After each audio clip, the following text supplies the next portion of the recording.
সুপ্রভাত সবাইকে। কদিন ধরে বৃষ্টি যা জ্বালালো, আজকের বৃষ্টি একটু ধরেছে, শুধু ধরেনি, একটু একটু রোদে উকি দিচ্ছে, বুঝলেন তো।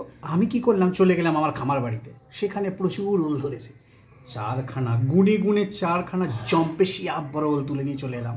সেই ওলেরই টক কীভাবে বানাচ্ছি সেটাই আপনাদেরকে দেখাবো। কেউ করতেও যাবেন না, স্কিপ করে গেলে মুশকিল। দেখুন কি কি উপকরণ লাগছে। ওলের টক বানানোর জন্য ওলগুলোকে আমি ঠিক এইভাবে কেটে নিয়েছি। কাটার পর ওলগুলোকে অল্প একটু নুন আর হলুদ দিয়ে প্রেশার কুকারে 2টো সিটি মেরে নিয়েছি। আপনারা চাইলে মাদ্রাজি ওল দিয়েও করতে পারেন, কিন্তু এটা আমার বাড়ির গাছের ওল, এর স্বাদই আলাদা। 2টো মিডিয়াম সাইজের পেঁয়াজকে বেটে নিয়েছি, তার সঙ্গে আদা রসুন পেস্ট আছে, অল্প একটু হলুদ আর জিরের গুঁড়ো। সর্ষের তেল দিয়ে এটা আমি বানাবো। ফোড়নের জন্য নিয়েছি 2টো তেজপাতা আর এই যে 1 পিস এলাচ। আর আছে তেঁতুলের কাঠ, পাকা তেঁতুলকে আমি ভিজিয়ে রেখেছি জলে, তারপর এটাকে চটকে কাঠ বার করে নিয়েছি। আর একটা মিডিয়াম সাইজের পেঁয়াজকে ঠিক এভাবে কেটে রেখেছি, এটা বেরেস্তা করে নেব। টকে অবশ্যই বেরেস্তা দিলে একটা অন্যরকম সেন্ট বেরোয়, সেটা আপনারা দিলেই বুঝতে পারবেন।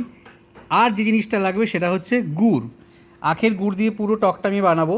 আপনারা চাইলে চিনি দিয়েও করতে পারেন, কিন্তু চিনির থেকে আমার মনে হয় গুড় দিয়ে করলেই খেতে বেশি ভালো লাগে। তবে অনেকে গুড়টা পছন্দ করে না, দেখতে কেমন কালো কালো লাগে, সে লাগুক, অসুবিধা নেই।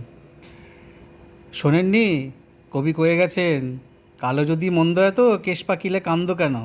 সেই জন্য কালো হয়তো কি হয়েছে, টেস্ট হলেই হলো। চলুন দেখি কিভাবে বানাচ্ছি। তেল দেওয়ার পর ফোড়ন দিয়ে দিলাম তেজপাতা, শুকনো লঙ্কার এলাচ। এরপরে সেই পেঁয়াজ বাটার সমস্ত মশলা একসাথে দিয়ে দিচ্ছি। পেঁয়াজ বাটা, আদা বাটা সমস্ত মশলা দেওয়া আছে, তেলে দিয়ে দিলাম। মশলাটা অল্প একটু কষিয়ে নেব, তারপর এর মধ্যে সমস্ত সেদ্ধ করা ওলটা আমি দিয়ে দেবো। এবার এর মধ্যে ওলগুলো দিয়ে দিলাম, দিয়ে একটু নেড়ে চেড়ে নিয়ে এর মধ্যে জল দিয়ে দেবো। দেখছেন হলুদ দিয়ে সেদ্ধ করার জন্য ওলের কালারটা কেমন এসেছে, দুর্দান্ত লাগছে। দেখবেন খুব সাবধান, বেশি যদি কষাকষি করতে যান ওল কিন্তু পুরো গলে যাবে। অল্প একটু কষে এবার এর মধ্যে পরিমাণ মতো জল দিয়ে দিলাম। এবার এর মধ্যে দিয়ে দিলাম নুন। এবার এর মধ্যে সেই তেঁতুলের কাঠটা দিয়ে দিলাম, খুব ভালোভাবে মিশিয়ে নেব। এবার এর মধ্যে স্বাদ মতো গুড়টা আমি দিয়ে দেব।